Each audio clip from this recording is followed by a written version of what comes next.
In 30.000 allo sfilamento, in almeno 40.000 lungo le strade, in centinaia di migliaia davanti agli schermi della nostra emittente. Ascolti record per la lunga diretta del raduno Triveneto degli Alpini a Vittorio Veneto nel centenario della fine della Grande Guerra. Una nottata di festosa attesa sabato in piazza e per le vie della città, poi ieri, grazie anche al sole, l'entusiasmo per gli alpini è esploso in tutta la sua forza. E Vittorio Veneto questa mattina si è alzata incredula, non pensava di assistere a una 3 giorni alpina di questa portata.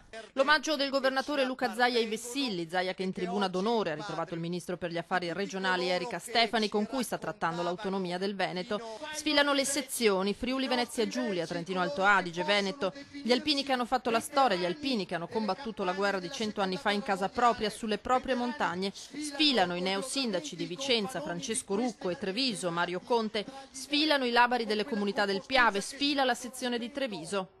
Vogliamo dire che la terra del Piave, del Grappa e del Montello, la terra del centenario, la terra delle medaglie d'oro al valor civile concesse alle comunità della sinistra e della destra Piave, sfollate dalle proprie case, allontanate dalla propria terra, è qua che sfila orgogliosamente nell'anno del centenario. Palloncini dai ragazzi per chiedere che dalla guerra nasca un mondo di pace, poi l'epilogo con il passaggio della stecca tra Vittorio Veneto e il suo presidente di sezione, Francesco Introvigne, e gli amici di Tolmezzo, sede della Dunata Triveneta del 2019, con la città della vittoria che a novembre attende il presidente della Repubblica Sergio Mattarella e che per il prossimo futuro spera in un'investitura ancora più prestigiosa da parte dell'ANA, come ha annunciato il sindaco Roberto Tonon. La gioia che abbiamo provato adesso si trasforma in desiderio.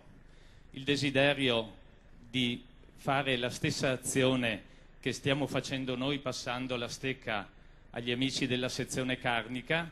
Ci aspettiamo che fra 2, 3, 4 anni Vittorio Veneto riceverà la stecca per una adunata nazionale. Per il bosco delle penne mozze, per i luoghi dell'anima e del cuore non solo dei trevigiani ma dell'intero mondo alpino nazionale.